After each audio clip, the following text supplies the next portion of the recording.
ভূত.কমের সকল শ্রোতা এবং রাসেল ভাইকে জানাচ্ছি আমার পক্ষ থেকে আন্তরিক শুভেচ্ছা। আমি সোহাগ চক্রবর্তী যশোর থেকে আপনাদের জন্য আবারও একটি ভয়ানক ঘটনা নিয়ে হাজির হয়েছি। মজার ব্যাপার হচ্ছে ঘটনাটি আজকে যে ঘটনাটি আমি শেয়ার করতে যাচ্ছি, এই ঘটনাটি যিনি শেয়ার করেছেন ওনার নাম রাসেল, এবং রাসেল ভাই পেশায় একজন মাছ ব্যবসায়ী। উনি মাছের চাষ করে থাকেন ঘেরে। গত 135তম পর্বে মাছ নিয়ে আমার একটি ঘটনা প্রচার হওয়ার পরে উনি ওই ঘটনাটি শুনে ওনার কাছেও একটি ভয়ানক ঘটনা আছে এটা আমাকে জানায় এবং আমাকে ইনভাইট করে যে ওনার কাছ থেকে যেয়ে ওই ঘটনাটি শোনার জন্য। সো আমিও আর ওই লোকটি সংবরণ করতে পারি না, আমিও রাসেল ভাইয়ের সাথে গিয়ে দেখা করি এবং জানতে পারি রাসেল ভাই দীর্ঘদিন যাবৎ মাছের ব্যবসা করে আসছেন। উনি ঘটনাটি বলার সময় আমাকে একটু রিকোয়েস্ট করেছেন যে যেহেতু উনি একই প্লেসে এখনও মাছের ব্যবসা করেন, ওখানে এখনও মাছের ঘেরগুলো আছে ওনার, সো ওই ঘেরের নাম ঠিকানা ওই প্লেসের নামগুলো যেন আমি উল্লেখ না করি। তো আমিও সেই সত্ত্বে ওনার কাছ থেকে ঘটনাটি কালেক্ট করি এবং ঘটনাটি কালেক্ট করার পরে যাদের সাথে মূলত ঘটনাটি ঘটেছিল ওনাদের সাথেও আমি যোগাযোগ করার চেষ্টা করি। তো আমি ওনাদের সাথে যোগাযোগ করে জানতে পারি যে আসলে ঘটনাটি 100% সঠিক। তো চলুন শুরু করি ঘটনাটি। 2002 সালের কথা। রাসেল ভাই তখন সাতক্ষীরার প্রত্যন্ত একটি এলাকাতে অনেক বড় একটি মাছের ঘের নিয়ে চিংড়ি মাছের খামার তৈরি করেন, ঘের তৈরি করেন। সো আপনারা হয়তো অনেকেই জানবেন যে চিংড়ি মাছ কিন্তু একটু বড় হয়ে গেলে ঘের থেকে উপরে চলে আসে, হাত দিয়ে ধরা যায়, চুরি হয়ে যাওয়ার প্রবণতাটা বেশি থাকে। এই কারণে রাসেল ভাই কিন্তু একটা টাইট সিকিউরিটির অ্যারেঞ্জমেন্ট করেন ওখানে, যে আসলে ঘের থেকে যদি মাছ চুরি হয়ে যায় ওনার তো অনেক লস হয়ে যাবে, চিংড়ি মাছের অনেক দাম হয়। সো উনি ওখানে একটা টাইট পাহারার ব্যবস্থা করেন। এই পাহারার কাজে নিয়োজিত ছিল একই পরিবারের 3 ভাই। ঘটনার ভিকটিম কিন্তু এই 3 ভাই। হঠাৎ 1-2 বছর 3 বছর পর রাসেল ভাই প্রথম খুব ভালোই লাভে ছিলেন, কিন্তু 2-3 বছর পর উনি লক্ষ্য করতে থাকেন মাছের উৎপাদনও ওই ঘেরটা থেকে অনেক কম হচ্ছে। যেহেতু এই 2-3 বছরে উনি ভালো একটা এক্সপিরিয়েন্স তৈরি করে ফেলেছেন, উনি জানেন যে কিভাবে পরিচর্যা করতে হয়, কীভাবে খাবার দিতে হয়, কেমন মাছ আসতে পারে, এটার একটা আইডিয়া থাকে ওনার ভালো। কিন্তু উনি খেয়াল করেন যে আসলে ওই ঘেরটা থেকে মাছের উৎপাদন অনেক কম হচ্ছে। তখন উনি ওই 3 ভাইকে অনেক বেশি প্রেশার দেওয়া শুরু করেন যে আসলে তোমরা নিশ্চিত ডিউটি দিচ্ছ না ঠিকভাবে, যার ফলে মাছ চুরি হয়ে যাচ্ছে, না হলে তো মাছ কম হওয়ার কোনো সম্ভাবনা নাই। এবং রাসেলের দেয়া এই যে প্রেশারের কারণে ওই 3 ভাইও অনেক বেশি চিন্তায় থাকেন যে আসলে আমরা তো ঠিকভাবে টাইট সিকিউরিটি দিই, আমরা ঠিকভাবে ডিউটি করি, তো মাছ কীভাবে চুরি হচ্ছে। ওনারা আরও বেশি অ্যাক্টিভ হয়ে যান এবং ভালোভাবে ওনারা ডিউটি দেওয়া শুরু করেন। কোনো ভাই পুরা ঘেরের এক সাইড দিয়ে রাউন্ড দিতে থাকে, অন্য ভাই অন্য সাইড দিয়ে রাউন্ড দেয়। একজন ওনাদের বসার জন্য একটা টং ঘরের মতো বানানো ছিল, সেখানে বসে লাইট মেরে চেক করতে থাকেন। এইভাবে ওনারা খুব ভালো একটা সিকিউরিটি দিতে থাকেন। হঠাৎ একদিন বড় ভাই খেয়াল করেন যে ভোরবেলার দিকে একটা বিশেষ জায়গায়, একটা ঘেরের একটা কোণে অনেক পানি ঘোলা হয়ে আছে। যেহেতু ওনারা মেলা দিন ধরে ঘেরে ডিউটি দিচ্ছেন, ওনারা জানেন যে যদি পানিতে কেউ নামে বা জাল ফেলা হয় তখনই কিন্তু পানি ঘোলা হয়ে যায়। ওনারা যেহেতু রাত্রে নামেন না, কেউই কাউকেই নামতে দেন না, সেহেতু পানি ঘোলা হয়ে যাওয়ার সম্ভাবনা থাকে না। ওই বড় ভাই কিন্তু তখন বুঝতে পারেন যে নিশ্চিত কেউ না কেউ পানিতে নামছে এবং এই মাছ চুরি করছে। এই ঘটনাটি 3 ভাই খুব ভালোভাবে আলোচনা করে এবং বলে যে ওনারা দেখবেন যে কে নামছে। ওনারা একটু আরও সতর্কতার সাথে পাহারা দিতে শুরু করেন। 2 দিন 3 দিন যায়। হঠাৎ একদিন ওনারা খেয়াল করেন, মানে ওনাদের যে ছোট ভাই উনি রাউন্ড দিয়ে আসার সময় খেয়াল করেন যে পানিতে বেশ পাড় থেকে কিছুটা দূরে কোনো একটা ব্যক্তি মনে হচ্ছে হাত দিয়ে কোনো কিছু ধরার চেষ্টা করছে। এই দৃশ্য দেখে উনি টর্চ লাইটটা অফ করে চুপি চুপি পানিতে নেমে যান এবং আস্তে আস্তে ওই ব্যক্তির কাছাকাছি যেয়ে জাপটে ধরেন ওনাকে এবং সজোরে ওনাকে কিল ঘুষি মারতে থাকেন এবং চিৎকার করতে থাকেন এই ওনার যে চিৎকার শুনে বাকি যে দুই ভাই উপরে ছিল ওনারাও ছুটে চলে যান ওই প্লেসে, এবং বড় ভাই লাইট মেরে দেখে যে ছোট ভাই এভাবে কাউকে যেন মারছে, এবং এই মারা দৃশ্য দেখে ওই মেজ ভাইও পানিতে লাফ দিয়ে পড়ে, এবং সেও যে একেবারে অন্ধের মতো ওই ব্যক্তিকে মারতে শুরু করে। বড় ভাই কিন্তু উপর থেকে বলছিল যে তোরা ওই ব্যক্তিকে মারিস না, ওই ব্যক্তিকে ধরে তুলে নিয়ে আয়, ওকে ভালো করে বেঁধে রাখ, যাতে মালিকের সামনে আমরা ওকে দেখাতে পারি যে এই আসলে মূল চোর, এই মাছ চুরি করে নিয়ে যাচ্ছে, আমরা এই চোরকে ধরতে সক্ষম হয়েছি। কিন্তু দুই ভাই অন্ধের মতো ওনাকে মারছিল। মারতে মারতে মেজো ভাই একটু কষ্ট হয়ে যায়, সে পাড়ে চলে আসে, এবং যেই মেজো ভাই পাড়ে চলে আসে ওনারা লক্ষ্য করেন যে পানিতে যদি কোনো কিছুকে বেঁধে হঠাৎ টান দিয়ে পানির নিচে নিয়ে চলে যাওয়া যায়, যে কোনো কিছুকে যেভাবে খুব ফোর্সে পানির ভিতরে চলে যাবে, ওইভাবে ওই ছোট ভাইকে ওই ব্যক্তি টান দিয়ে পানির নিচে নিয়ে চলে যায়। এখানে বলে রাখা ভালো রাসেল ভাই, ওই ঘেরের গভীরতা কিন্তু অনেক বেশি না। যদি ওই ছোট ভাই সোজা হয়ে দাঁড়িয়েও থাকে তাও কিন্তু ওনার বুক পর্যন্ত সর্বোচ্চ পানি হতে পারে, সেহেতু কোনোভাবেই ওনার কিন্তু ওখানে ডুবে যাওয়ার সম্ভাবনা নাই বলতে গেলে চলে। এবং ওই ছোট ভাই ডুবে যাওয়ার পরে ওনারা খেয়াল করেন যে পানির নিচ থেকে, আপনারা হয়তো দেখে থাকবেন যে গ্যাস যদি পানির নিচ থেকে উঠতে থাকে, যেভাবে বুদবুদ হতে থাকে, একটা বড় এরিয়া নিয়ে ওই রকম বুদবুদ উঠতে থাকে। এই দৃশ্য দেখে বড় ভাই এবং ছোট ভাই দুইজন, মানে মেজো ভাই দুইজনই লাফ দিয়ে পড়েন ওখানে, যে ওনারা ওই ছোট ভাইকে খুঁজতে থাকেন। কিন্তু আশ্চর্যজনক ব্যাপার, ওনারা কোনোভাবেই ছোট ভাইকে ওখানে খুঁজে পান না। এরপরে ওনারা পানির থেকে উঠে এসে পুরো ঘেরের এরিয়াটি লাইট নিয়ে ছোট ভাইকে খুঁজতে থাকেন, এবং চিৎকার দিলে আশপাশের যে ঘেরের লোকজন যারা ডিউটিতে থাকেন ওনারাও এসে ওনাদের সাথে খুঁজতে থাকেন।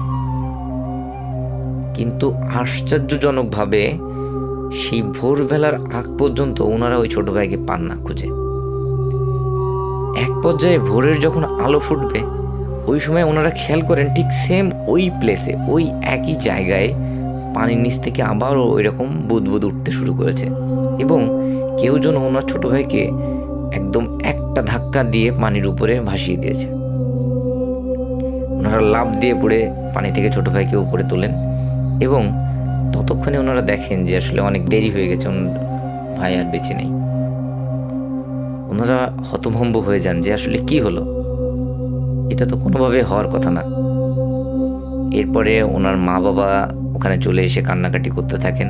সবাই খুবই অবাক হয়ে যায় যে কি হয়েছে ব্যাপারটি। কি আর করা, ছোট ভাইকে দাফন কাফন করানো হয় ভালোভাবে। এরপর থেকে ওনাদের সাথে বেশ কিছুদিন আর কোনো ঘটনা ঘটে না। ওনার যে মেজো ভাই এরপরে একদিন উনি বাজার করে বাড়ি ফিরছিলেন 7:30-8টার সময়, সন্ধ্যা মানে রাত 7:30-8টা। সো ওনাদের বাড়ি আসতে কিছুটা আগে একটা বড় নারকেল গাছ এবং তারপরে একটা বড় গাব গাছ আছে। গাবের ফল আমরা জানি যে গাব যখন পেকে যায়, লাল লাল হয়ে যায়, তখন যদি কারোর গায়ে বা কোনো কিছুতে ছুঁড়ে মারা হয় তখন সেটা ফেটে যাবে, নরম টাইপের হয়ে যায়। তো ওই মেজো ভাই যখন বাজার করে নিয়ে ওই গাছের নিচ দিয়ে আসছিল তখন উনি খেয়াল করেন যে ওনার সামনে, ওনার পিছে, এমনকি এক পর্যায়ে ওনার মাথায় গায়ে কেউ যেন গাব ছুঁড়ে মারছে।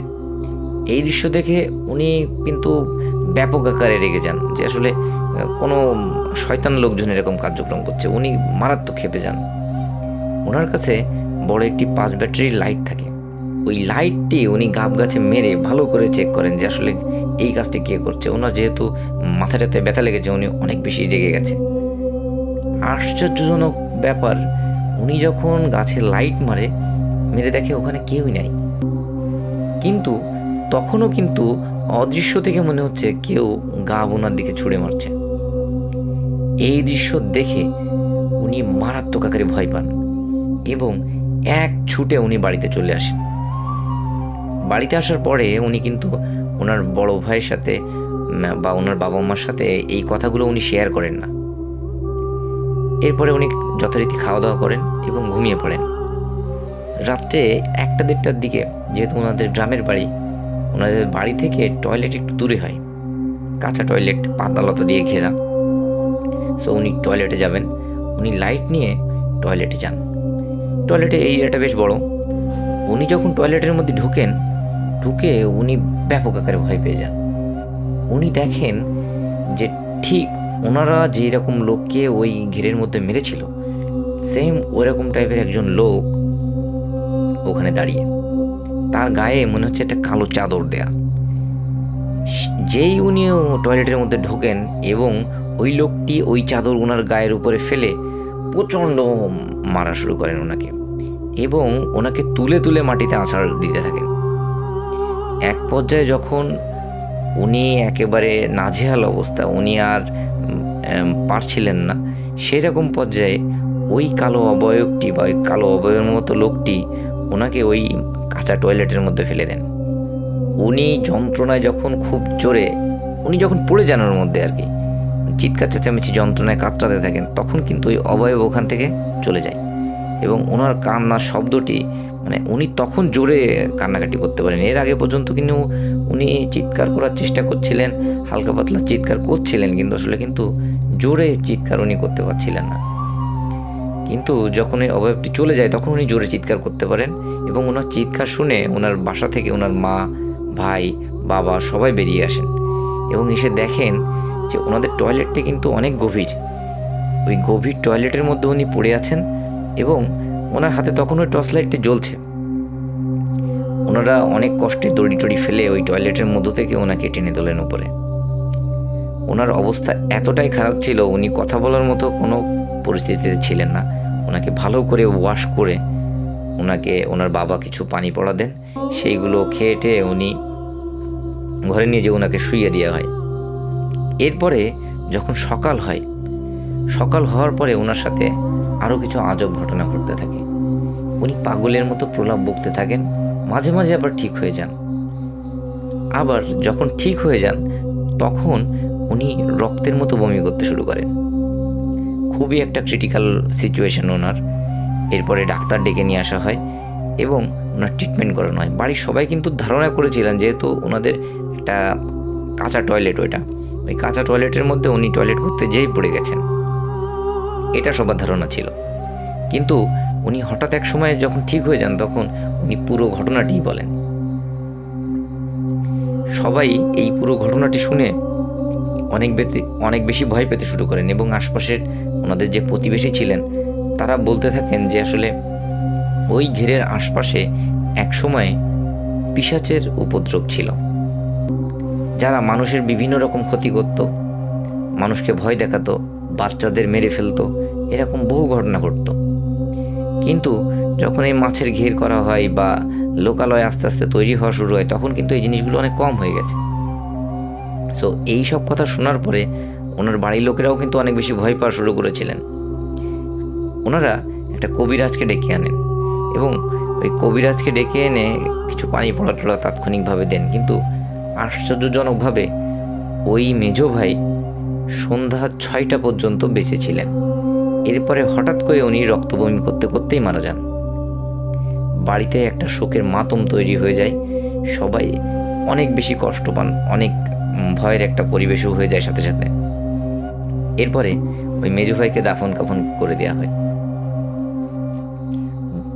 মেজো ভাইকে দাফন কাফন করে দেওয়ার পরে বড় ভাইয়ের ভিতরে কিন্তু একটা আতঙ্ক তৈরি হয়ে যায়। তিনি আর ওই মাছের ঘেরের ওই যে পাহারা দেওয়ার যে কাজ ওটি আর করতে চান না।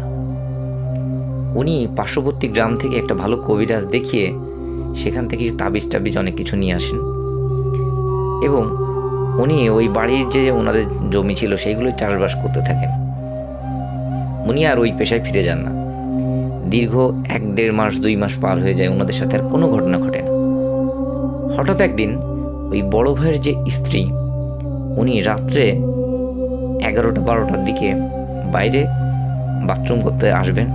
যেহেতু ওনাদের গ্রামে বাড়ি, ওনাদের এমনিতেই অনেক সাহস ছিল, উনি একটা হেরিকান জ্বালিয়ে বাইরে চলে আসেন এবং বাথরুম করতে থাকেন। বাথরুম করে উনি যখন ফিরছেন তখন উনি খেয়াল করেন ঘরের ভিতরে যেন সাদা, আমরা যখন দেখবেন যে কোথাও কোনো শিল্পীরা স্টেজে পারফর্ম করছে তখন যেমন সাদা ধোয়া দেওয়া হয়, ওই টাইপের একটা সাদা ধোঁয়া, কিন্তু ওই ধোঁয়াগুলো তো চারিদিকে ছড়িয়ে পড়ে।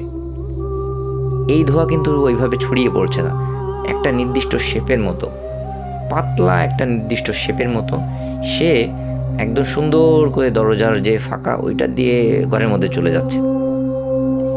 এই দৃশ্য দেখে উনি অনেক বেশি ভয় পান এবং মনে করেন যে ওনার স্বামীর হয়তো কোনো বড় ক্ষতি হয়ে যেতে পারে। উনি ছুটে এসে ধাক্কা দিয়ে দরজা খুলে ফেলেন, কিন্তু দেখে ঘরের ভিতরে আসলে কিছুই নাই, কোনো সমস্যা নাই।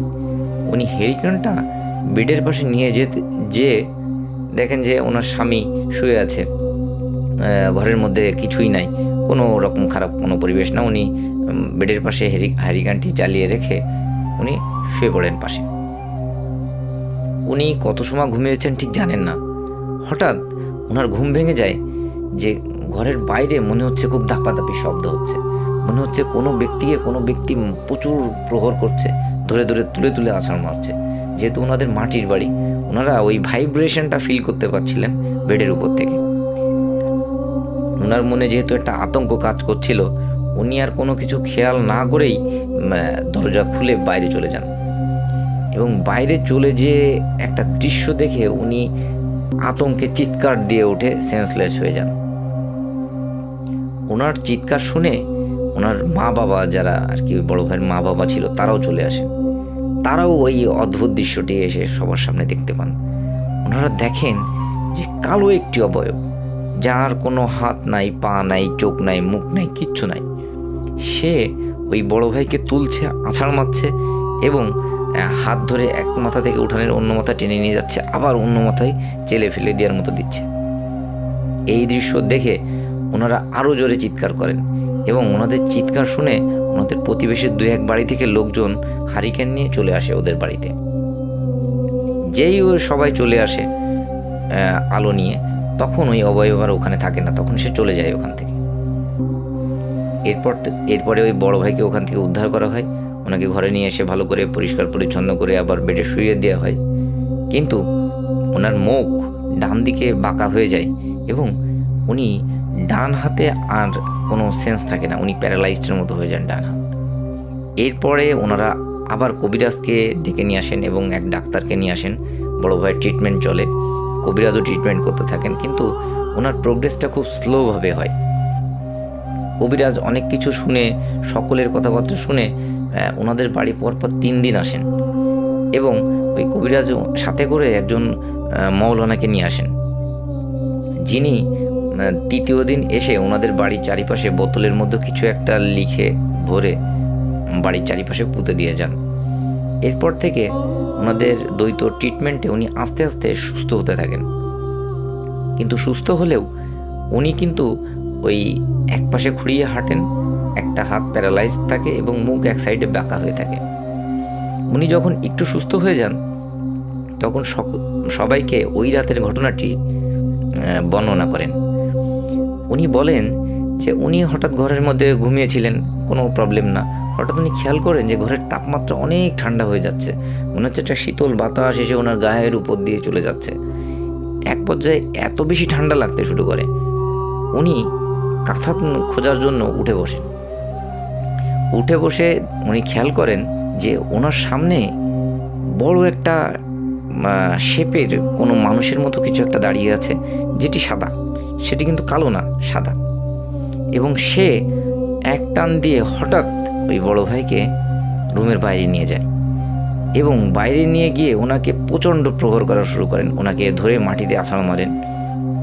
উনি যখন আর পেরে উঠছিলেন না, ওনার গায়ে যখন আর বল ছিল না প্রতিহত করেন, তখন উনি শুনতে পান যে তোরা আমার ভাইকে মেরেছিস, আমার ভাইকে আহত করেছিস, তোদের কাউকে আমরা আর বাঁচিয়ে রাখবো না। এইটুকু উনি সর্বোচ্চ শুনতে পান। এরপরে উনি সেন্সলেস হয়ে যান।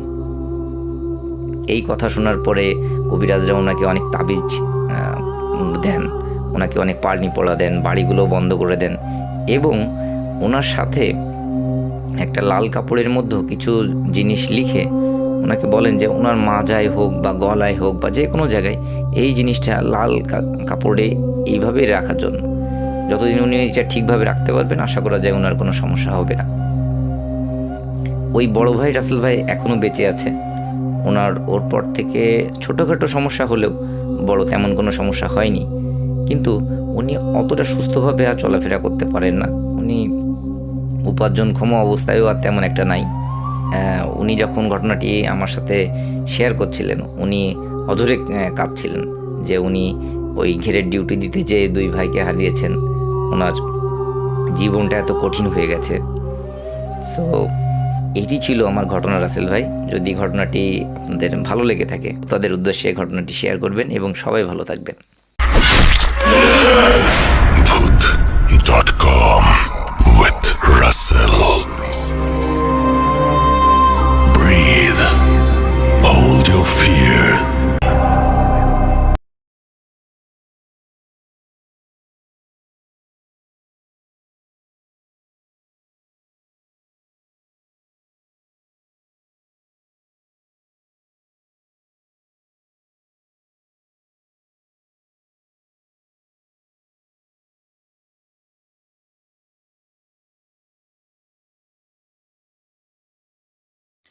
আসসালামু আলাইকুম। ভূত.com-এর সকল লিসেনারকে জানাচ্ছি শুভেচ্ছা। আমি আফনান। প্রিয় লিসেনার্স, এই মুহূর্তে যে স্টোরিটি আমি আপনাদেরকে শেয়ার করতে যাচ্ছি, এই স্টোরিটি আমাকে পাঠিয়েছে নড়াইল জেলার লোহাগাড়া উপজেলার লাহুরিয়া ইউনিয়নের আলামিন। আলামিনের স্টোরি আমি ইতোমধ্যে বেশ কয়েকটি আপনাদেরকে শুনিয়েছি এবং আপনারা সবাই এই স্টোরিগুলোর প্রশংসা করেছেন। এবারে যে স্টোরিটি আমাকে আলামিন পাঠিয়েছে, এটি একটি পুকুর কেন্দ্রিক ঘটনা। এই পুকুর কেন্দ্রিক যে ঘটনাটি আপনাদেরকে শোনাবো, আশা করি সবারই ভালো লাগবে। প্রিয় লিসেনার্স, এই পুকুরটিতে যখন ভৌতিক ঘটনা শুরু হয়, সময়টা ছিল 1992 সাল। এই পুকুরের কয়েকটি বিষয়ে ঘটনা শুরুর আগে আপনাদেরকে বলতে চাই। সেটি হচ্ছে, এই পুকুরটি স্থানীয়ভাবে দাসের পুকুর নামে পরিচিত। কারণ হচ্ছে, ওই পুকুরের পার্শ্ববর্তী গ্রামে যে হিন্দু সম্প্রদায় আছে, তাদের বংশ দাস। তারা অনেক দিন ধরে ধোপার কাজের সাথে জড়িত আছেন। আর যখন এটি খোঁড়া হয় অনেক দিন আগে, তখন আশেপাশে কোনো পুকুর ছিল না। বেশ কয়েকটি বিষয়কে উদ্দেশ্য করে পুকুরটি খোঁড়া হয়।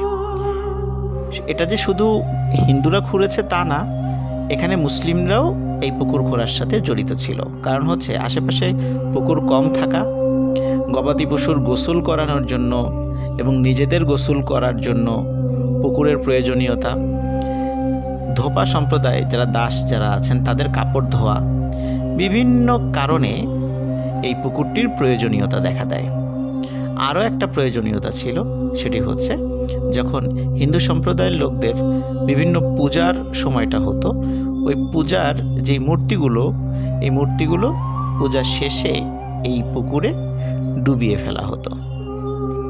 এভাবেই দীর্ঘদিন ধরে এই কাজটি চলে আসছে। হিন্দু মুসলিম সবাই এই পুকুরে তারা তাদের বিভিন্ন ধরনের কর্মকাণ্ড তারা সেটা কাজ করে আর কি। পুকুরের ঠিক দক্ষিণ পাশে রয়েছে একটি শ্মশান। এটা অনেক আগে থেকে এই শ্মশানটি ছিল। তো লিসেনার্স, 1992 সাল থেকে যখন ঘটনাটি সূত্রপাত হয়, সূত্রপাতটি ছিল এমন।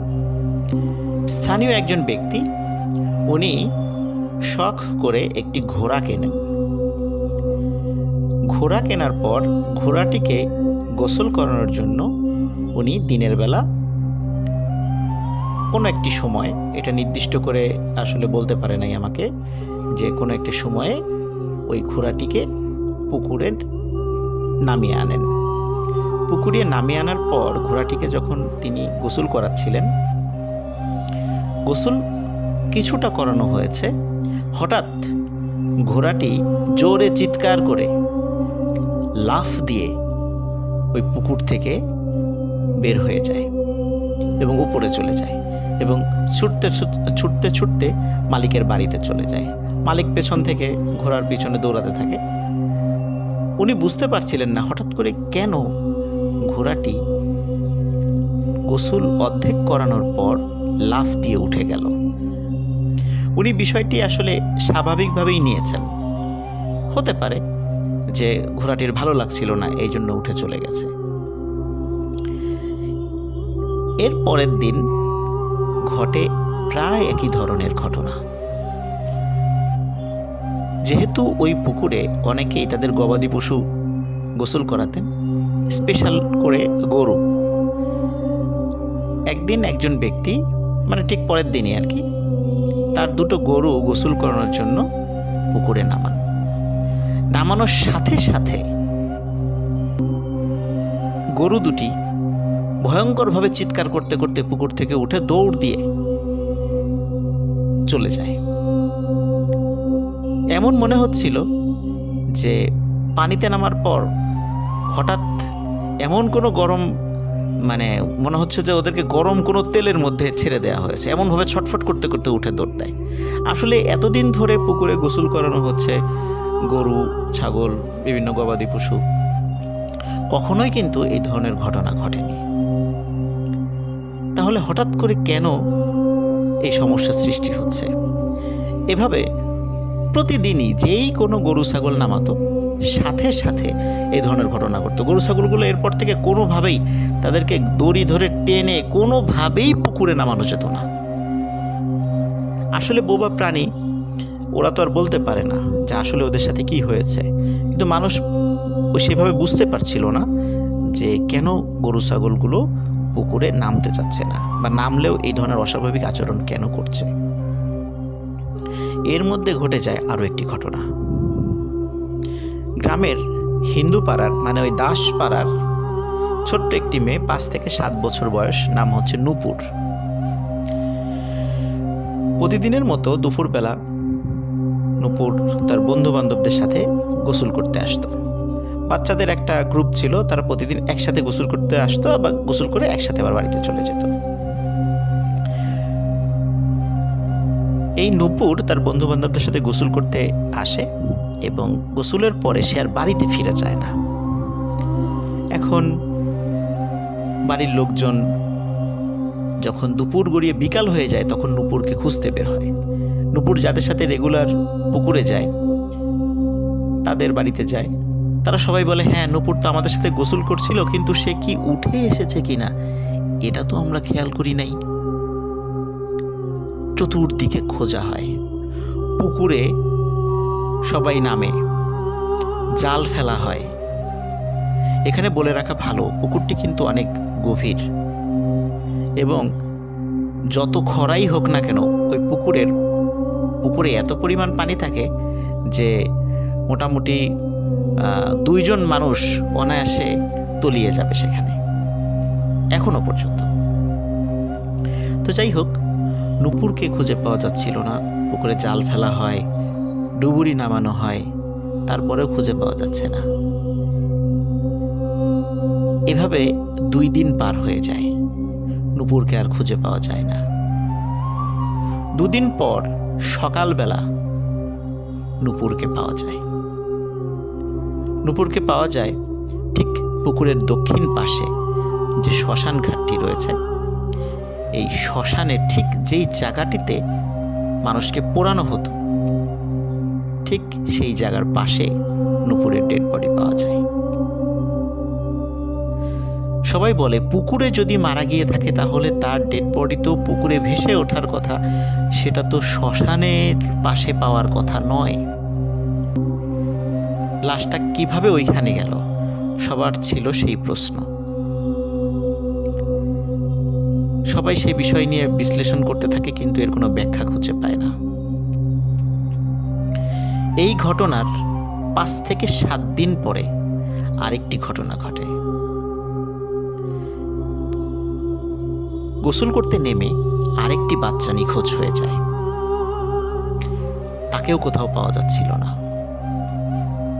ঠিক 1 দিন পর সেই বাচ্চাটিকে শ্মশানের পাশে পাওয়া যায়। এইভাবে বাচ্চাদেরকে মৃত অবস্থায় যখন পাওয়া যাচ্ছিল, গ্রামের মধ্যে একটা আতঙ্ক সৃষ্টি হয়ে যায় যে এই পুকুরে নামার পরে কেউ না কেউ উঠছে না, আবার পুকুরে লাশও ভেসে উঠছে না, লাশটা পাওয়া যাচ্ছে শ্মশানের কাছে। এটা কেন হচ্ছে। সবার মধ্যে যে যখন এই আতঙ্ক সৃষ্টি হয়ে যায়, তখন গ্রামের অধিকাংশ পরিবারের বাচ্চাদেরকেই এই পুকুরে গোসল করানোর জন্য পাঠানো হতো না। প্রথম যেই দুটি মৃত্যু ঘটে, এই দুটি মৃত্যুর ঘটনা ছিল হিন্দু পরিবারের সাথে। তখনও মুসলিম পরিবারের বা মুসলিম পাড়ার কারো সন্তানের মৃত্যু ঘটেনি। কিন্তু থার্ড নাম্বারে গিয়ে একটা মুসলিম পরিবারের সন্তানের মৃত্যু ঘটে। ঠিক একই রকমভাবে তার লাশও শ্মশানের পাশে পাওয়া যায় ঠিক একদিন পর। আসলে গ্রামের লোকজন খুবই গরিব মানুষ ছিলেন তখন, মানে তারা যেহেতু দিন আনতেন দিন খেতেন, তারা যে মানে এই বিষয় নিয়ে, আর তাদের শিক্ষার হারও অনেক কম ছিল, তারা যে এই বিষয়টা আসলে কেন হচ্ছে, কিভাবে হচ্ছে, তারা কোথায় গিয়ে সমাধান পাবেন, এই বিষয়গুলোর তারা সমাধান মানে কোনো সিদ্ধান্তে উপনীত হতে পারছিলেন না। চতুর্থবার ঘটে একটি ভিন্ন ধরনের ঘটনা। ওই গ্রামের মুসলিম পাড়ার একটি বাড়িতে একটি বাচ্চা ছিল, নাম ছিল আব্দুল্লাহ। এই আব্দুল্লাহ সে রাতের বেলা ওয়াশরুমে যাবে। আপনারা তো জানেন যে গ্রামের ওয়াশরুমগুলো বাসার থেকে বাইরে থাকে। তো আব্দুল্লাহ যখন ওয়াশরুমে যাবে তখন রাতের বেলা তার পিতামাতাকে ডাকে।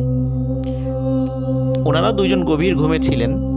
তখন তার বাবা একটা টর্চ লাইট হাতে দিয়ে, আব্দুল্লাহ কিন্তু খুব ছোট ছিল না, তার বয়স 12-13 ছিল, তো হাতে একটা টর্চ লাইট দিয়ে বললো তুমি একাই যাও। আর যেহেতু এটা মাঝে মাঝে সে একাই যেতে পারত, এই জন্য পিতামাতা আসলে ওইভাবে তার সাথে যাওয়ার প্রয়োজনীয়তা বোধ করেনি। বাইরে হচ্ছিল গুড়ি গুড়ি বৃষ্টি। তো আব্দুল্লাহ টর্চ লাইট নিয়ে সে ওয়াশরুমে যায়, কিন্তু দীর্ঘ সময় ধরেও সে ফিরে আসছে না। তখন তার বাবা, উনি কিন্তু তার মা ঘুমে থাকলেও ওনার মানে আব্দুল্লাহর বাবা একটু সজাগ ছিলেন। উনি চিন্তা করছিলেন যে ছেলেটা আসুক, তারপরে দরজাটা লাগিয়ে তারপর ঘুমিয়ে যাব। যেহেতু বাইরে বৃষ্টি হচ্ছিল এই জন্য উনি আসলে ওইভাবে, ওনার বাসায় ছাতাও ছিল একটা, এই জন্য আসলে উনি বাইরে ওই সময় যাওয়ার ইচ্ছা পোষণ করেননি। কিন্তু যখন দীর্ঘ সময় হয়ে যাচ্ছিল, আব্দুল্লাহ যখন ফিরে আসছিল না, তখন উনি চিন্তা করে কি ব্যাপারে, এতক্ষণ তো থাকার কথা নয়। উনি তখন হাতের হারিকেনটা নিয়ে বের হন, যেহেতু টর্চ লাইটটা আব্দুল্লাহ নিয়ে গেছে, হাতের হারিকেনটা নিয়ে বাইরে বের হন। বের হওয়ার পর উনি গিয়ে দেখেন ওয়াশরুমের দরজা খোলা। আব্দুল্লাহ কোথায়? আব্দুল্লাহ তো ঘরে ঢোকেনি। এত রাত্রে তো আসলে আব্দুল্লাহর কোথাও যাওয়ার কথাও নয়। তখন উনি আশেপাশে একটু খোঁজার চেষ্টা করেন, দেখেন আব্দুল্লাহ নাই। তাকে ডাকাডাকি করেন, নাই নাই নাই। ওনার ডাক শুনে আব্দুল্লাহর মা ঘরের থেকে বের হয়ে আসে, তার ঘুম ভেঙে যায়, বের হয়ে আসে, এসে বলে কি হয়েছে। তখন আব্দুল্লাহর বাবা বলেন যে দীর্ঘ সময় পরেও যখন আব্দুল্লাহকে পাওয়া যাচ্ছিল না, এই জন্য উনি খুঁজতে বের হয়ে আব্দুল্লাহকে এখন পাচ্ছেন না। তখন ওনারা যখন চিৎকার চেঁচামেচি শুরু করেন, পাশের প্রতিবেশীরাও রাতের বেলা তাদের ঘুম ভেঙে যায়, তারা চলে আসেন। চলে আসার পর যেহেতু গুড়ি গুড়ি বৃষ্টি হচ্ছিল, মাটিতে শক্ত মাটি ছিল না, কাদা মাটি হয়ে গেছিল। তারা টর্চ লাইট জ্বালিয়ে খেয়াল করলেন যে আব্দুল্লাহর পায়ের ছাপ ওয়াশরুমে গেছে এবং ওয়াশরুম থেকে বের হয়েছে 3-4 হাত বের হয়েছে আব্দুল্লাহর পায়ের ছাপ। এরপরে আব্দুল্লাহর এই ছোট পায়ের ছাপটা অনেক বড় মনে হচ্ছে এটা কোনো মানুষের পায়ের ছাপ না, এটা দানবাকৃতির কোনো একটা প্রাণীর পায়ের ছাপ মনে হচ্ছে সেখানে। এবং ওই ছাপটা আস্তে আস্তে পুকুরের দিকে চলে গেছে। তখন সবাই ভয় পেয়ে যান যে নিশ্চয়ই কোনো ভয়ঙ্কর কিছু আব্দুল্লাহকে এখান থেকে ধরে নিয়ে গেছে। সবাই মানে প্রচণ্ড জোরে চিৎকার চেঁচামেচি শুরু করেন। গ্রামের লোকজন ওই রাত্রেবেলায় চলে আসে, সবাই এসে পুকুর পাড়ে জড়ো হয়। জড়ো হওয়ার পর রাতের বেলায় পুকুরে তাকে খোঁজ করা শুরু হয়, কিন্তু পুকুরে তাকে কেউ রাতের বেলা খুঁজে পাচ্ছিল না। হঠাৎ করে একজন বলল, এই দেখো দক্ষিণে শ্মশানের দিকে কিছু একটা দেখা যাচ্ছে। তখন কিন্তু অনেক লোক সাক্ষী ছিল। তখন তারা দূর থেকে দেখছিল শ্মশানে যে জায়গাটাতে মানুষ পোড়ানো হয় সেখানে কোনো একটা বাচ্চার ওই চাঁদের আলোতে মনে হচ্ছিল, খুব বেশি দূর তো না, মানে পুকুরের ঠিক দক্ষিণ পাশেই আর কি, কিন্তু যতটুকু দূর মানে তারা মানে কাছে যাওয়ার আগে যতটুকু দূর থেকে দেখছিল তাদের ভাষ্য অনুযায়ী মনে হচ্ছিল কোনো একটা বাচ্চাকে ছোট একটা বাচ্চাকে ওখানে শোয়ানো হচ্ছে এবং চারদিকে বড় বড় আকৃতির 10-12 জন মানুষ, তাদের ছায়া দেখা যাচ্ছে। গ্রামের ওই সময় সবাই ওই শ্মশানের দিকে ছুটতে থাকে, গিয়ে দেখে আব্দুল্লাহ সেখানে পড়ে আছে, কিন্তু আশেপাশে কোনো মানুষ দেখা যাচ্ছে না। তারা আব্দুল্লাহকে সেখান থেকে নিয়ে আসে। সৌভাগ্যক্রমে আব্দুল্লাহ জীবিত ছিল, তাকে হয়তোবা তখনও মারতে পারেনি। আব্দুল্লাহকে চিকিৎসা করে সুস্থ করা হয়, তার জ্ঞান ফেরে। জ্ঞান ফেরার পরে আব্দুল্লাহকে জিজ্ঞাসা করা হয় যে তোমার সাথে কি ঘটেছিল, কিছু মনে আছে? তখন আব্দুল্লাহ বলছিল সে যখন ওয়াশরুমে গিয়েছে, ওয়াশরুমের বাইরে সে অদ্ভুত কিছু শব্দ শুনতে পায়। মনে হচ্ছিল যে কোনো একজন মানে খুবই ক্ষুধার্ত কোনো এক মানে মানুষ, শরীরে জোর না থাকলে যেভাবে কথা বলে, খুব দুর্বল আকৃতিতে কথা বলছে এবং কান্নাকাটি করছে। আবার কখনো অদ্ভুত কিছু জন্তুর আওয়াজ সে শুনেছে, এরকমই আব্দুল্লাহ বলেছে। যখন আব্দুল্লাহ ভয় পেয়ে দ্রুত ওয়াশরুমের কাজ সেরে বের হয়েছে, বের হওয়ার পর তার সামনে ভয়ঙ্কর কালো আকৃতির একটি ছায়ামূর্তি সে দেখতে পায়। এরপরে আব্দুল্লাহর আর কিছু মনে নেই। গ্রামে এই ধরনের অদ্ভুত ঘটনা, স্পেশালি বাচ্চাদের সাথে যখন এই ধরনের ঘটনা ঘটছিল, 3টা বাচ্চা অলরেডি মারা গেল, আব্দুল্লাহ কোনো মতে জীবিত ছিল, তখন গ্রামের লোকজন চিন্তা করে যে একজন ভালো হুজুরের শরণাপন্ন অবশ্যই হতে হবে, তা না হলে এই ধরনের বাচ্চা মিসিং মানে হয়ে যাবে বা মারা যাবে, এটা কেন, এটা তো সমাধান করার দরকার। তখন গ্রামের হিন্দু মুসলিম তারা সবাই এক জায়গায় বসে একটা সিদ্ধান্ত নিয়ে পরিচিত একজন হুজুরের কাছে যান। তখন হুজুর উনি বলেন যে আমাকে 1 সপ্তাহ সময় দিতে হবে, আমি বলবো যে আসলে কেন এরকমটা হচ্ছে। 1 সপ্তাহ পর হুজুর বলেন যে তোমাদের এই যে পুকুরটা রয়েছে, এই পুকুরটা ভালোই ছিল, অনেক দিন ধরে তোমরা কাজ করছিল, সবার উপকারে লাগছিল। হঠাৎ করে এই পুকুরে কিছু জিনদের আবির্ভাব ঘটেছে। এই জিনগুলো হিন্দুও না, মুসলিমও না। এরা চায় না যে কেউ এই পুকুরে গরু ছাগল গোসল করাক বা কোনো গবাদি পশু গোসল করাক, আর কোনো মূর্তি এই পুকুরে ডুবানো হোক, এটা তারা চাচ্ছে না। তারা চাচ্ছে এই কাজগুলি অন্য পুকুরে করাতে। এই জন্য তারা এই পুকুরের মধ্যে মানে একটা আতঙ্ক সৃষ্টি করেছে এবং তারা এই পুকুরেই থাকবে, এখান থেকে যাবে না।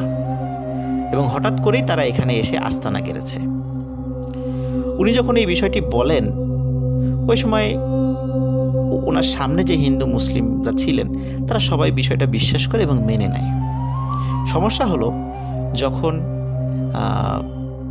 তারা যে যার বাড়িতে ফিরে যান এবং এই বিষয়টা জানান, তো হিন্দু পাড়া থেকে তারা এই বিষয়টাতে আপত্তি তোলেন।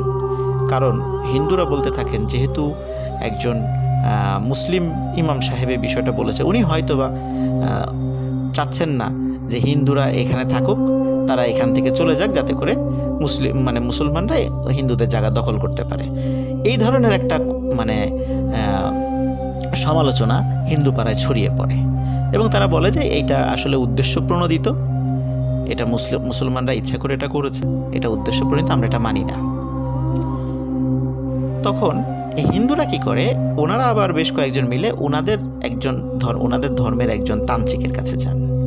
তান্ত্রিকের কাছে যাওয়ার পরে তান্ত্রিক এক বাক্যে বলে দেন, আসলে ওই ইমাম সাহেব উনি লোক ভালো না, একটা ভণ্ড, উনি ইচ্ছা করে তোমাদেরকে যাতে এইখান থেকে তাড়ানো যায় এই জন্য এই বিষয়টি বলেছেন, আসলে এরকম কিছুই নাই।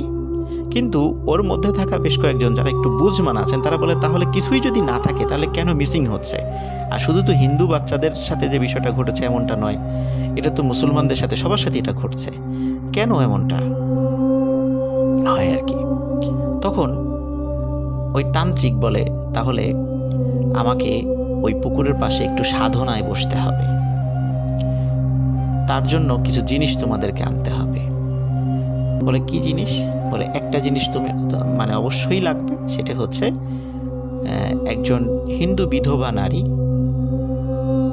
উনি যখন বিবাহিত ছিলেন তখন তিনি সিঁদুর ব্যবহার করতেন, ওই সিঁদুরটা ওনার কাছে আছে, এই সিঁদুরের কিছু একটা অংশ আমাকে এনে দিবা, আমি এটা দিয়ে একটু রিচুয়াল করে আমি আসলে বোঝার চেষ্টা করব যে পুকুরে আসলে সমস্যাটা কি। তো ওনাকে ডেকে আনা হয়। ডেকে আনার পরে সেই বিষয়টা, যেহেতু ওনাদের পাড়ায় এরকম বেশ কিছু বিধবা মহিলা ছিলেন, তাদের কাছে তাদের সিঁদুর ছিল, তো তাদের একজনের কাছ থেকে সিঁদুর কালেক্ট করে তাকে দিয়ে আসা হয় এবং রাতের বেলা তিনি সাধনায় বসেন এবং সবাইকে বলেন যে তোমরা এখান থেকে চলে যাও। তো উনি ওনার মতো সাধনা শুরু করেন।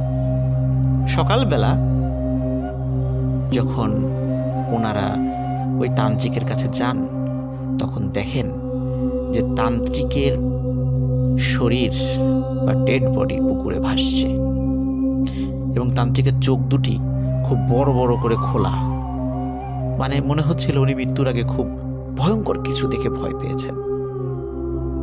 এবং তান্ত্রিকের শরীরে বেশ আঘাতের চিহ্ন। তখন ওনারা বুঝতে পারেন যে হয়তোবা আসলেই ওই ইমাম সাহেব ঠিক কথাই বলেছেন। তখন আবার হিন্দু মুসলিমরা একত্র হয়ে মিটিং করে তারা আবার সেই ইমাম সাহেবের কাছে যান এবং বলেন যে আসলে আমাদের ভুল হয়ে গেছে, আমাদের আপনার কথায় সন্দেহ করা উচিত হয়নি, তো আমরা ভুল বুঝতে পেরেছি যে আসলেই এখানে কোনো অসৎ উদ্দেশ্যে আপনি কথাটি বলেননি, এখানে আসলেই কোনো সমস্যা আছে, গুরুতর সমস্যা, এবং আপনি বলেন আমরা কীভাবে এই সমস্যার সমাধান করতে পারি। তখন ইমাম সাহেব বলেন যে আমি আগেও যেটা বলেছি এটাই সমাধান, এরপর বাইরে আর কোনো সমাধান ওই জিনেরা মেনে নেবে না, কারণ তারা হিন্দুও না মুসলিমও না। মুসলিমদের মানে বিভিন্ন যেই বিষয়গুলো এগুলোও তারা আসলে ওইভাবে পছন্দ করে না, হিন্দুদেরটাও পছন্দ করে না, যার কারণে তারা যেই বিষয়গুলো বলেছে এই জিনিসগুলো তোমাদেরকে অবশ্যই মানতে হবে। তখন তারা সবাই মেনে নেয়। মেনে নেওয়ার পর তারা বলে যে ঠিক আছে, এখন থেকে আমরা কেউ গরু ছাগল এখানে গোসল করাবো না, এরপরে কোনো মূর্তি এখানে ডোবানো হবে না, প্রয়োজনে আর একটা পুকুর কাটা হবে, সেখানে আমরা এই কাজগুলো করব, কিন্তু এইটা এরকমই থাকবে। তখন হিন্দু মুসলিম সকলে মিলেই কিন্তু আর একটা পুকুর খনন করে এবং তারা সেখানে তাদের সেই প্রয়োজনীয় জিনিসগুলো আবার করতে থাকে এবং বলে যে এই পুকুরে সবাই সব কিছু করতে পারবে, গোসল করতে পারবে, মানুষরা গোসল করতে পারবে, কাপড় চোপড় ধুতে পারবে, কিন্তু স্পেসিফিকভাবে গরু ছাগল গোসল করানো যাবে না এবং কোনো মূর্তি ডোবানো যাবে না। এই শর্ত মেনে নিয়েই নতুন পুকুর খোঁড়া হয় এবং এরপর থেকে ওই পুকুরে আজ পর্যন্ত কোনো ঘটনা ঘটেনি। এবং অদ্ভুত ব্যাপার হলো 92 সালের আগে ওই পুকুরের পানি বিভিন্ন সময় শুকিয়ে যেত, কিন্তু 92 সালের পর থেকে নিয়ে আজ পর্যন্ত ওই পুকুরের পানি অনেক খরা হলেও ওই পুকুরের পানি কখনো শুকায় না। স্থানীয়ভাবে সেটাকে দাসের পুকুর বলা হয়। এটি লাহুরিয়া ইউনিয়নের লাহুরিয়া গ্রামেই অবস্থিত। যারা ওই গ্রামের যদি কোনো লিসেনার আমার এই গল্প শুনে থাকেন তারা অবশ্যই বুঝতে পারবেন এই ঘটনার সত্যতা সম্পর্কে। সবাই ভালো থাকবেন, সুস্থ থাকবেন। প্রিয় লিসেনার্স, আমরা মানুষের কাছ থেকে সেই ভয়ের ঘটনাগুলি উঠিয়ে আনার চেষ্টা করি যেটা সত্যিকার অর্থেই আমাদের নারীর সাথে সম্পর্ক রয়েছে। তার মানে হচ্ছে যে ঘটনাগুলি আমাদের বাংলাদেশের মাটিতে সাধারণত বেশি ঘটে থাকে, মানুষের খুব আমাদের কাছের মানুষদের যে ভয়গুলো, সেই ভয়গুলো আমরা তুলে ধরার চেষ্টা করছি। রাসেল ভাই কিন্তু এই কথাটি বলেছেন আপনাদেরকে যে সত্যি সত্যি আমরা কোনো গল্প বা পৌরাণিক কাহিনী বা মুভি উপন্যাস থেকে কোনো গল্প কালেক্ট করি না, আমরা মানুষের বাস্তব অভিজ্ঞতার নিরিখে যেই ভয়গুলো, সেই ভয়গুলি আপনাদের কাছ থেকে আপনাদের সামনে তুলে ধরার চেষ্টা করছি। হতে পারে কোনো গল্প ছোট, হতে পারে সেটা কমন, মানে এটা হয়ে যেতে পারে যে এই টাইপের গল্প আপনারা আগেও শুনেছেন, কিন্তু বাস্তব ঘটনাগুলো অনেক ক্ষেত্রেই একটার সাথে আর একটা কিছু অংশ মিলে যায়। প্রিয় লিসেনার্স, ভালো থাকবেন, সুস্থ থাকবেন। আসসালামু আলাইকুম।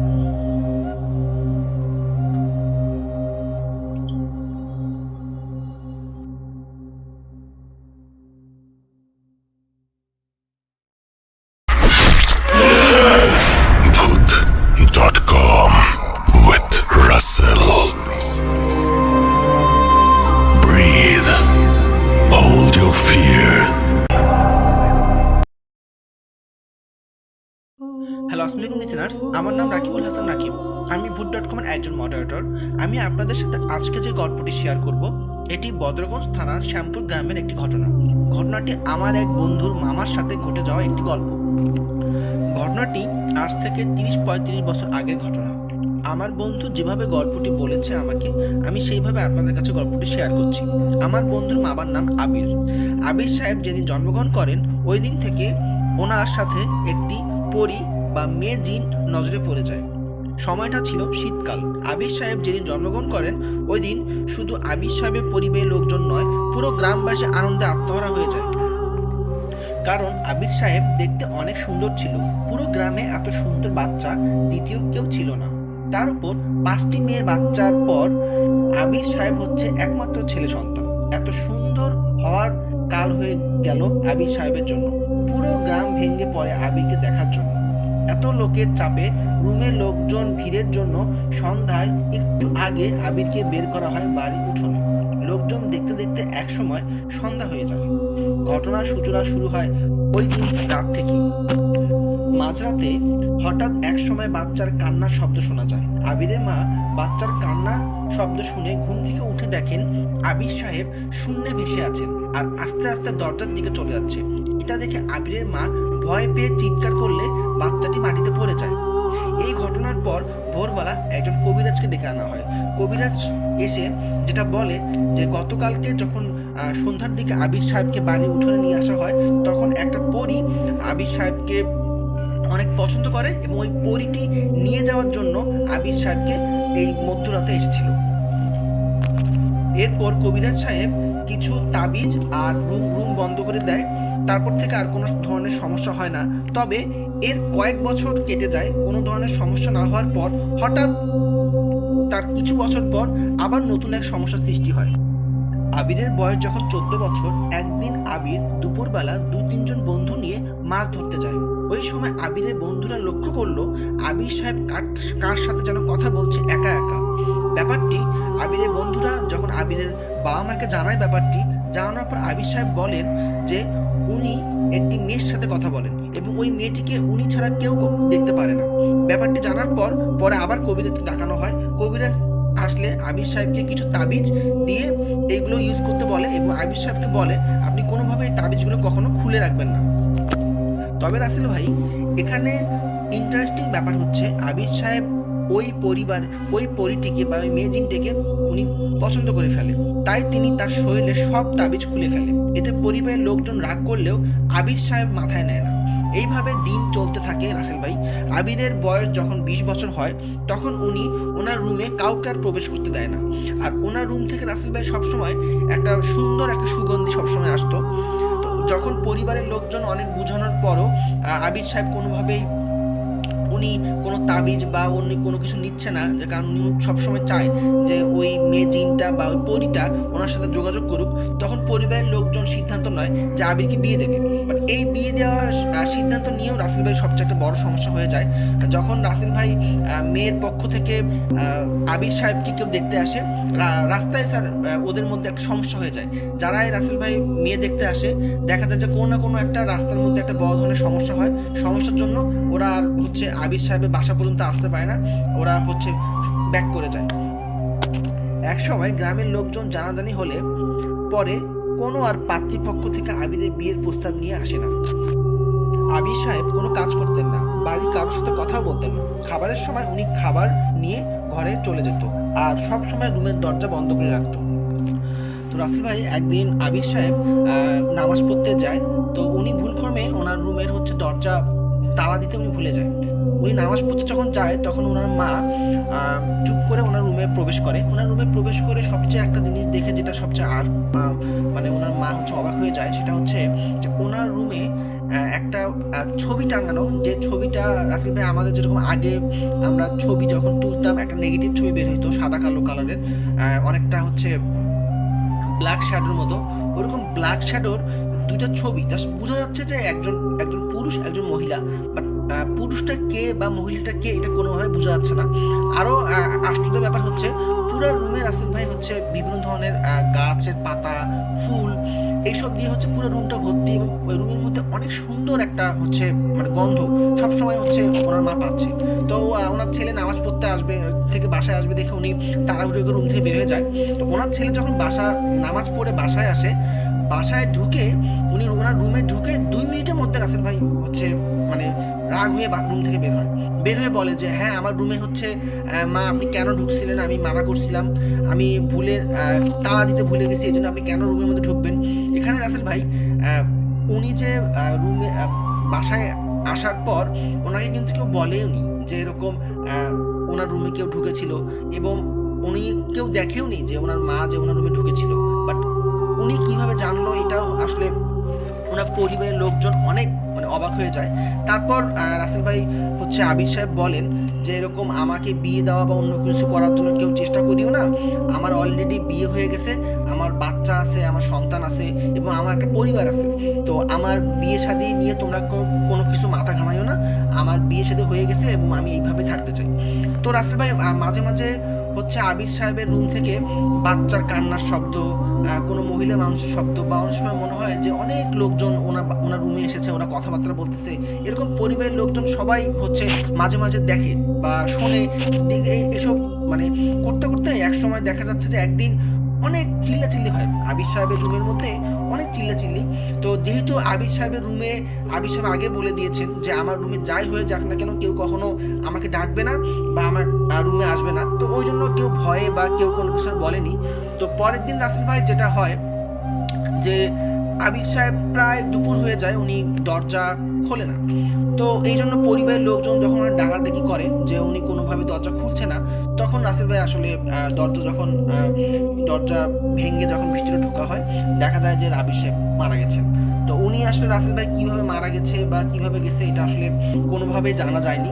তো ওনাকে যখন মাটি দেওয়ার জন্য কবরস্থানে যাওয়া হয়, তো ওখানেও রাসেল ভাই একটা ইন্টারেস্টিং ব্যাপার ঘটে, সেটা হচ্ছে যে ওনাকে যখন মাটি দেওয়া হয় তখন হুট করে রাসেল ভাই যে যখন ওনার হচ্ছে জানাজা হবে, মানে গ্রামে রাসেল ভাই ব্যাপার হচ্ছে গ্রামে তো হচ্ছে সবাই সবাইকে চেনে, যেমন শহরের ব্যাপারটা রাসেল ভাই আলাদা, শহরে তো কেউ ভাবে চেনে না, বাট গ্রামে কিন্তু সবাই সবাইকে চেনে। তো জানাজার মুহূর্তে হঠাৎ করে অনেক লোকজন রাসেল ভাই যে জানাজা দেওয়ার জন্য শরিক হয়, এবং ম্যাক্সিমাম লোকগুলোকে কেউ আসলে ওভাবে চেনে না, এবং জানাজা শেষে কয়েকজন জিজ্ঞেস করে যে আপনাদের বাসা কোথায় বা আপনারা কই থেকে আসছেন, বাট ওরা কোনো অ্যান্সার না দিয়ে ওরা হচ্ছে যে যার মতো চলে যায়।